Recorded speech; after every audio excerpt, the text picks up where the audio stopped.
इस खबर को सुनकर आप भी कहेंगे कि घोर कलयुग आ चुका है। जी हाँ, एक माँ, उसे सड़क पर एक बच्चा मिलता है, 3 दिन का बच्चा, लावारिस।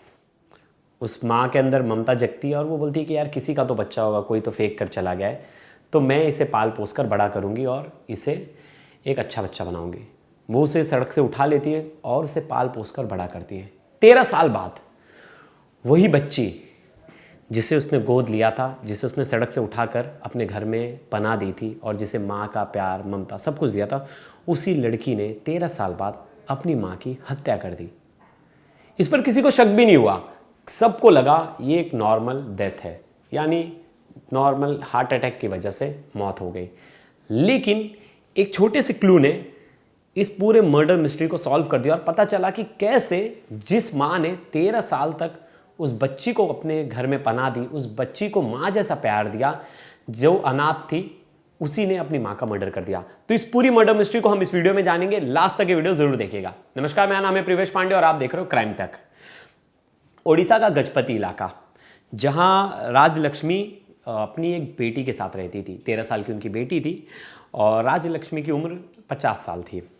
तो क्या होता है कि राजलक्ष्मी की कोई बेटी नहीं होती।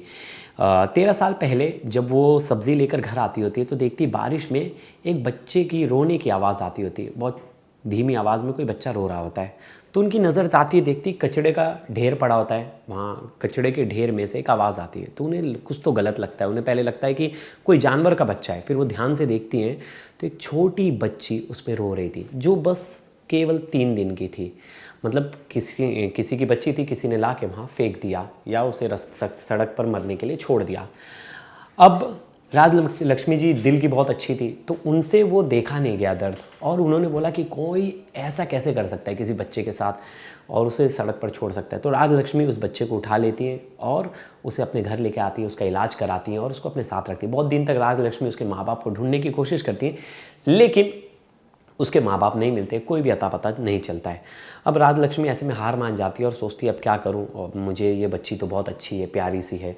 तो वो सोचती हैं कि अनाथ आश्रम में देंगे, क्या पता इसका सही से वो होगा कि नहीं, इसकी केयर होगी कि नहीं, इसकी परवरिश होगी कि नहीं। तो राजलक्ष्मी डिसाइड करती कि मैं इसे अपने पास रखूँगी और पढ़ा लिखा कर बड़ा अफसर बनवाऊँगी और मेरी बेटी को ऐसी काबिल बनाऊँगी कि लोग बोलेंगे कि वाह क्या माँ है। तो इस तरह का राजलक्ष्मी का सपना था। राजलक्ष्मी पहले दूर दराज एक गांव में रहती थी, लेकिन बेटी की पढ़ाई के लिए वो शहर आ जाती हैं, जो गजपति इलाका बता रहा हूँ उड़ीसा का, और वहाँ रहने लगती है।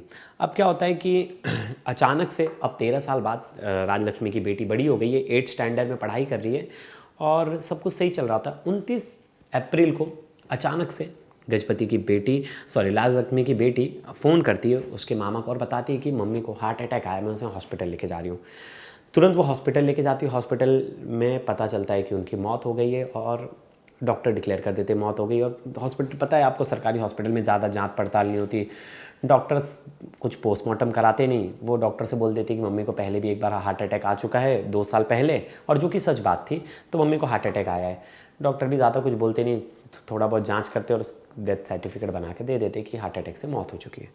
अब वो डेथ सर्टिफिकेट लेके आ जाती है और थोड़े दिन बाद, यानी 30 अप्रैल को, एक दिन बाद 29 अप्रैल को हॉस्पिटल लेके जाती है। 30 अप्रैल को राजलक्ष्मी का अंतिम संस्कार हो जाता है। उन्हें भुवनेश्वर उनकी अस्थियां लेके जाती है, क्योंकि वो रहने वाली भुवनेश्वर की थी।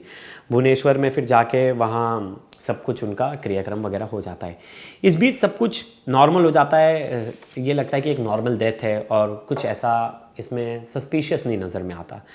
लेकिन राजलक्ष्मी का भाई अचानक से 2-4 दिन बाद, मतलब समझ लीजिए 1 हफ्ते बाद, जिनका नाम है प्रसाद, वो फ़ोन करते पुलिस को और पुलिस को कहते हैं कि मेरी बहन का कत्ल हुआ है और उसके सबूत हैं मेरे पास। पुलिस शॉक हो जाती है। पुलिस बोलती है आप आइए पुलिस स्टेशन, सब बताइए।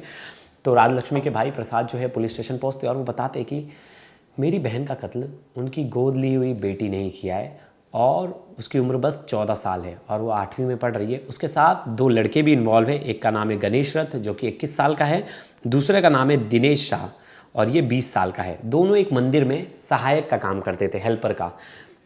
पुलिस बड़ा शॉक हो जाती है। पुलिस बोलती है आपको कैसे पता ये सब चीज़ें, आपको कैसे पता लगी या कैसे? तो कहते हैं कि मेरे पास उनके चैट्स हैं, मैंने उसके मोबाइल में उसके चैट्स पढ़ लिए, जिसके बाद मुझे ये सब संदेह हुआ। फिर पुलिस तुरंत वो दोनों लड़कों को पकड़ लेती है और उनसे पूछताछ करती है, और उस लड़की को भी पकड़ लेती है और उससे भी पूछताछ करती है, उसके मोबाइल में देखती है तो उन लड़कों के साथ चैट थी, और चैट में ये बात हो रही थी कि माँ को मैंने बेहोशी की दवा खिला दी है, थोड़ी देर बाद आना, फिर हम इनका काम तमाम कर देंगे। इस सब तरीके की बात थी कि ऐसे मर्डर करना है, वैसे मर्डर करना है, पूरी प्लानिंग्स थी। पुलिस पकड़ती है, कड़ी पूछताछ करती है, तो राजलक्ष्मी की बेटी टूट जाती है और वो सब कुछ बता देती है। बोलती कि मेरी मम्मी को नहीं पसंद थी मेरे लड़कों के साथ दोस्ती। ये जो दोनों लड़के थे 21 साल और 20 साल, ये मेरे से उम्र में बहुत ज़्यादा बड़े थे और उन्हें ये चीज़ पसंद नहीं आती थी, जिससे लेकर मेरी और उनकी लड़ाई होती थी। और मुझे ऐसा लगता था कि कहीं ना कहीं मम्मी मुझे फ्रीडम नहीं दे रही है। तो जिस माँ ने उसे पाल पोस कर बड़ा किया, वो अपनी माँ से इस बात से चिढ़ रही थी कि उससे 10 साल उससे बड़ा, मतलब उससे 7-8 साल उम्र में बड़े लड़के से साथ उसकी बातचीत थी, दोस्ती थी। तो वो उसकी माँ नहीं चाहती थी कि ऐसे लोगों के साथ उसकी दोस्ती हो। हर माँ चाहेगी, हर पेरेंट्स चाहेगा कि ना उसके स्कूल में पढ़ता है, ना उसके कॉलेज में पढ़ता है, एक मंदिर का कर्मचारी है, मंदिर में काम करता है सहायक का, उसके साथ उसकी बेटी की दोस्ती कहीं ना कहीं तो खटकेगी। और इसी बात को लेकर राजलक्ष्मी को बड़ी प्रॉब्लम थी। अब इस बात से ये चिढ़ गई थी। 14 साल उम्र थी, बहुत बड़ी उम्र नहीं थी, और ये दोनों लड़कों ने उसे ब्रेन वॉश कर दिया। बोला कि अरे तेरी माँ तुझे हर चीज़ में रोकती है, तुझे कुछ करने नहीं देती, तेरा फ्रीडम नहीं है क्या? इन सब चीज़ों से उसे चढ़ा दी, मतलब बहुत चढ़ा दिया जाता है, जिसके बाद वो डिसाइड करती मैं अपनी माँ को मार दूंगी। फिर राजलक्ष्मी को ये कैसे मारते? राजलक्ष्मी के खाने में इन लोग दवा मिला देते बेहोशी की, और बेहोश हो जाते, जिसके बाद उसका गला घोंटकर उसे तकिए से उसका गला घोंट दिया जाता है, उसका सांस रोक दिया जाता है, जिसके बाद उसकी मौत हो जाती है। अब पहले भी हार्ट अटैक आ चुका होता है, तो उसकी रिपोर्ट्स उसके पास होती है, वो हॉस्पिटल में देती है। तो सरकारी हॉस्पिटल में ज़्यादा जांच वाच नहीं होती और उसको बोल दिया जाता है कि इसका हार्ट अटैक ही हो गया है, जहाँ हॉस्पिटल वाले की भी गलती थी। इन्होंने उनका मर्डर करने के बाद उनके गले से 70 ग्राम की एक चैन थी वो चुरा ली, फिर उनके कान से जो बाली थी वो भी चुरा ली। अब जो लड़की है उसने पूरा सच कबूल लिया था, तो उसे सुधार गृह भेज दिया गया है। और वहीं दोनों लड़के जो कि बालिक हैं, तो गणेश रथ और दिनेश शाह, इन दोनों को जेल भेज दिया है जुडिशियल कस्टडी में।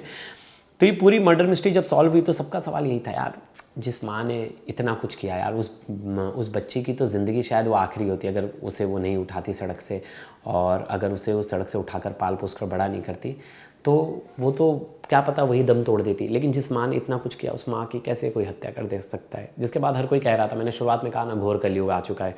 तो ये घोर कलयुग की निशानी थी कहीं ना कहीं। इतना तो कोई नहीं हो सकता, मतलब कितना कठोर दिल तो बिल्कुल कोई नहीं हो सकता। और ऐसी कहानियाँ कभी कभी हमें सोचने के लिए मजबूर कर देती है कि हमारा समाज किस तरफ जा रहा है, क्योंकि इस तरह की कहानियाँ हमें ऐसी मतलब बहुत रेयर सुनाई देती है, लेकिन जब भी सुनाई देती है तो बहुत तकलीफ़ होती है। मुझे तो बड़ी तकलीफ़ हुई है स्टोरी सुन के कि जिस माँ ने इतना साल पाला पोस कर बड़ा किया, जिसके लिए वो शहर आ गई, उसके लिए मेहनत कर रही थी, काम करती थी कि उसकी फ़ीस भर सके और सब कुछ कर सके, उसकी हर फरमाइशें पूरी की जा रही थी, लेकिन उसी बेटी ने अपनी माँ का कत्ल कर दिया, वो भी इतनी बेरहमी से। क्या पता उसने सोचा भी नहीं, क्या उसके दिमाग में क्या चल रहा था। लेकिन अगर आपके बच्चे कम एज में ऐसे सच में अगर उनके ऐसे बड़े दोस्त हैं, तो बड़ा सोच समझकर उनकी दोस्ती पे तो बहुत ध्यान देना चाहिए कि उनकी संगत कैसी है। जैसी संगत वैसी रंगत, ये हम कहते हैं ये लाइन, और मैंने बहुत सारी वीडियोज़ में कहा है, क्रिमिनल्स के जैसे संगत वैसे रंगत में ढल जाएगा। और कहीं ना कहीं ये लड़के वैसी बदमाश प्रवृत्ति के थे, तो इनके साथ वो घुल मिल गई और वो उसने डिसाइड कर लिया कि वही अपनी माँ का कत्ल कर दे। तो दोस्तों ये थी मर्डर मिस्ट्री और राजलक्ष्मी की कहानी। अब देखना होगा आने वाले टाइम में क्या सज़ा मिलता है, लेकिन मुझे लगता है वो नाबालिग है तो शायद वो 2-4 साल बाद छूट जाए और उसे, लेकिन वो दोनों लड़के तो नहीं छूटेंगे, उन दोनों को तो कड़ी सज़ा होगी। उम्र कैद तक की सज़ा है, फांसी तो शायद पता नहीं होगी कि नहीं, लेकिन उम्र कैद तो हो ही जाएगी। तो दोस्तों ये वीडियो कैसी लगी ज़रूर बताइएगा। धन्यवाद।